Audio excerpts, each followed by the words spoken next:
First and foremost, I thought, it was a great turnout. I'd like to thank the fans for coming out and kind of issued a challenge to elevate from good to great and break the record. And, they came out even with the baseball game change, kind of splitting the crowd a little bit, so that was awesome. And I'm certainly excited to get the 4 captains back here, with Dak and those guys. It meant a lot to me and it meant a lot to the program. You feel like you accomplished everything you wanted to in this game in this spring? To a certain extent. We want to come out and talk about our spring goals, and we want to make sure that we were teaching the offense, defense, and special teams.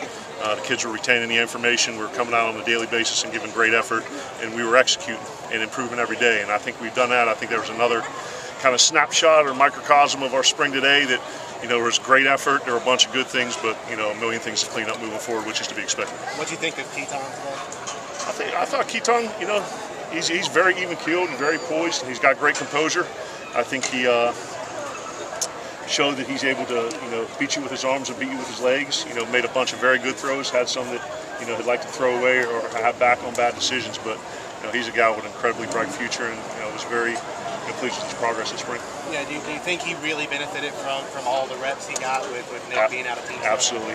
At that position, it's not a position, it's a lifestyle. And, with Nick, going through practice and just getting 7-on-7 reps, and Keaton getting the team reps, his maturation and where he is from day one to now. Coach Miner's done a great job with him, and we're very fortunate to have 2 quarterbacks that are returning of that caliber, and then the young men coming in too. Is there a particular phase of the game that you're most concerned about, or ready to watch film on? I'm concerned with every phase. That's just the nature of it. So we'll watch the film, and you just got to make sure special teams is a third of the game. You got to win the hidden yardage battle there, and we'll continue to work on fine-tuning all of that. And we talk all the time about the 2 biggest factors in determining the outcome of games are turnover margin and explosive play battle. So that was a kind of a recurring theme throughout the spring, that the defense did a good job getting it turned over. Offense has to protect it better. And offensively, we did like we did today, create a bunch of explosive plays. So it's kind of that give and take. We were happy one side's doing it and wish the other side was doing it better. But I'd say those 2 areas on offense and defense. What does Keaton have to do better? Where can he grow? Grow? I'd say understanding of the offense, because we're going to continue to, let's not say refine it, but add little subtleties and nuances and things that are going to make it better. So what they got, this spring was the, 1.0 version. And we're going to come in, review the cut-ups as a staff, and continue adding things to make it a little bit better. So I think the more he knows, we don't want him thinking, we want him reacting. So I think the biggest thing is, obviously the bigger, faster, stronger, all of our guys can do that, but the understanding of the system, the application, and not just the hows, but the whys. How was it for you personally, just this game day atmosphere, actually getting to be here for the first time? No, it was, surreal in a lot of ways. I've heard all about the cowbells and the fans and the dog walk, and you walk out here and you start in the morning and the day's going 100 miles an hour, and next thing you know, you blink and it's pre-game, and next thing it's the game's going. So, I think I'll have a chance to catch my breath and reflect on it a little bit, but this is the thing coaches dream about, be a head coach in the SEC, and kind of just, took it all in and really appreciated and humbled by the experience. Austin Williams was open consistently today. What is it about him that fits well with your system? Our slots in the system have always had a lot of success. Deshaun Hamilton, at Penn State, and guys before that at Fordham. But he's savvy. He's a good route runner. He understands coverages, and quite frankly, he's got great measurables. He's a big kid. He can run fast and he can get out of cuts well. So when you combine all those things, it's usually a recipe for success at the receiver position. He had a very good spring. Come out the first set of the game and try to get the home run pass there, just a little bit long, but maybe sending a signal about you want to out. And how fits the explosive plays? That long foul ball on the first one? Yeah, we had a couple long foul balls today. Wish we could have got a couple more doubles. But that wasn't like, hey, come out and make a statement, but that's what we do on offense. We're gonna throw the ball deep, and we're gonna try to stretch the defense horizontally and vertically, and most importantly vertically. And that all hinges.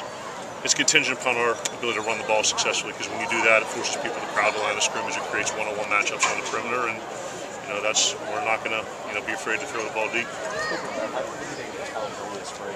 I'm sorry, who? Oh, no, that's an awesome 1-2 punch here. With Williams and then Hill, and showed you he's got game-breaking ability, can catch the ball, and I thought all the backs today did a really good job. But Colin's got a unique skill set, very fast, great elusiveness, and the size to run through you as well. So he had a very good spring, and I was glad to see him cap it off today with put a few in the end zone. What was your message to the team after you talked to them about finishing out the semester, getting into summer? Message to the team. Just talked about, achieving our 5 spring goals, and I thought we did a good job on that.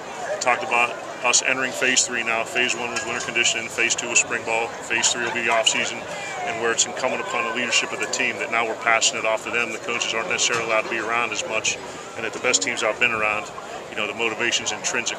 They're player-driven teams, not coach-driven teams, and we elected our captains. And it's we're passing the team over to them, and also the message to make great decisions tonight on Super Bowl weekend. So that was the last message. Who are your captains? It's Nick Fitzgerald on offense and Gary Green on defense. Is this April 21st? Is this where you expect it to be? Is this are you ahead in some areas, behind in some areas? What do you think about it? That's difficult to say. We talk about as a staff all the time that the corrections we make and when we analyze the film, I'm looking at Keaton and Nick and the other quarterbacks in all the positions like you would look at Trace or the guys at Penn State in year 3, and got to remember this is sometimes the first time they run this play, the first time they've heard a correction. So I think it's a delicate balance of tempering the expectation level, but not too much, but understanding you want to push them, but at the same time understanding that they're going to make mistakes and just making sure they're growing off of it. So I'd say probably about where I expect us to be. Verbose answer.